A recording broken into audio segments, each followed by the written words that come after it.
Le moment confit sur Radio Campus Montpellier.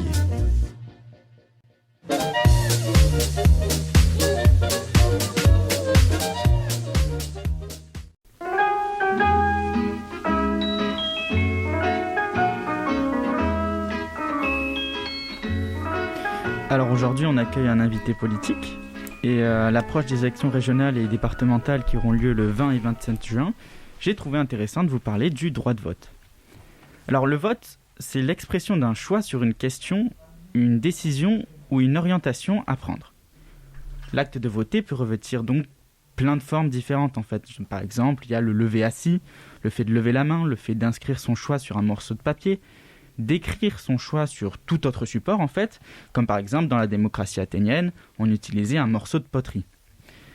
Il existe également des manières de voter qui se font par exemple à l'acclamation, donc c'est l'expression verbale de groupe, et évidemment ça peut amener certains problèmes relatifs à la sincérité du scrutin. En France, ce qu'on appelle le droit de vote, c'est une notion en fait assez large. Le droit de vote s'exerce partout, ce n'est pas une question de politique seulement. On vote par exemple dans les entreprises, pour les élections des délégués syndicaux, on vote dans les associations, les actionnaires d'une société aussi sont amenés à voter. Mais spécifiquement, voter en politique, c'est prendre part à son propre destin et à celui de ses concitoyens. En fait, c'est faire un choix, donner un idéal ou un objectif que l'on voudrait applicable à la collectivité.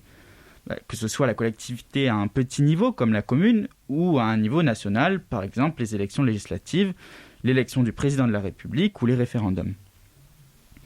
En fait, certains contestent justement que l'action de voter constitue un acte décisoire et déterminant dans la destinée de l'individu ou même de la collectivité.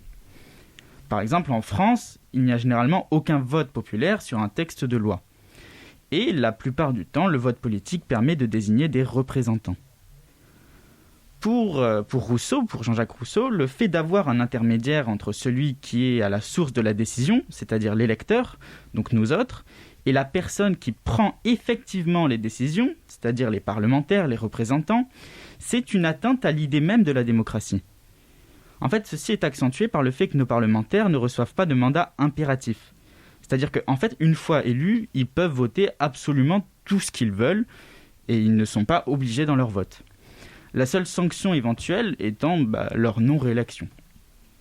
Généralement, on va y répondre que la théorie de Rousseau ne s'applique qu'à une toute petite république où les citoyens ont le temps de se consacrer pleinement à la politique, ce qui serait en réalité inapplicable en France avec ses 67 millions d'habitants. En ce qui concerne le vote politique, on parle généralement de suffrage universel, c'est-à-dire d'un vote qui concerne tout le monde. Or, en fait, il y a 3 problèmes dans cette affirmation. Déjà que dans un premier temps, le droit de vote n'était pas accordé aux femmes, d'autre part qu'il n'est pas accordé aux étrangers, et enfin qu'on doit attendre notre majorité pour voter. En effet, le droit de vote des femmes n'a été acquis qu'en 1944 et sera utilisé pour la première fois au cours des élections municipales de 1945. Donc on ne peut pas dire que le suffrage était universel. Mais on utilisait cette dénomination par opposition au suffrage dit censitaire, c'est-à-dire le suffrage où on ne pouvait voter que les gens qui avaient un certain niveau de revenu.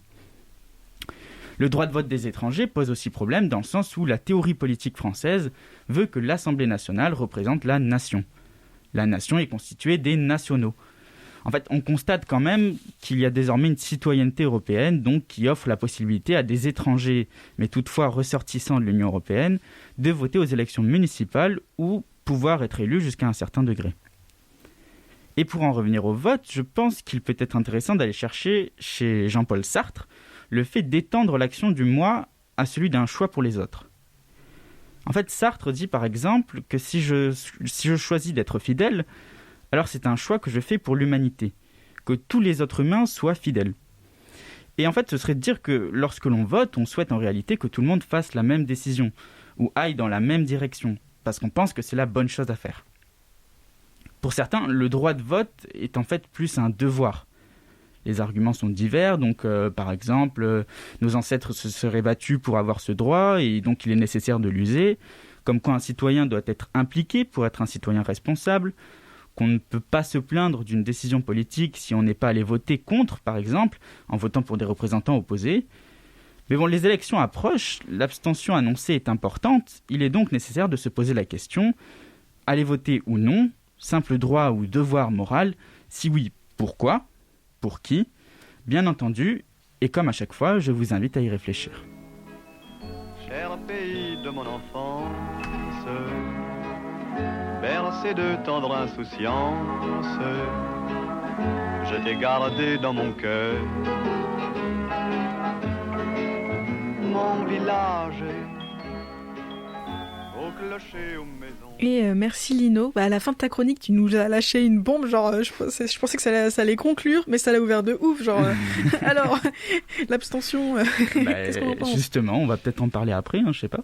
Je sais pas si c'est quelque chose dont il voudra parler avec nous, on posera la question parce que il y a beaucoup de candidats pour les régionales qui parlent de réformer justement la région, certains proposent des référendums et tout ça, pour s'approcher un peu plus de la vraie définition de démocratie en fait.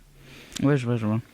Mais aussi des questions de vote obligatoire aussi dans certains pays, le fait que ça enlève des impôts, etc. Mais après, c'est des questions qui se débattent et c'est très problématique parce que forcer un choix, c'est contraindre le choix aussi.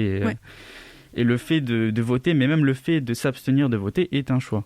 Oui, ça veut déjà dire quelque chose. Et parfois, c'est une action politique forte d'ailleurs. Oui.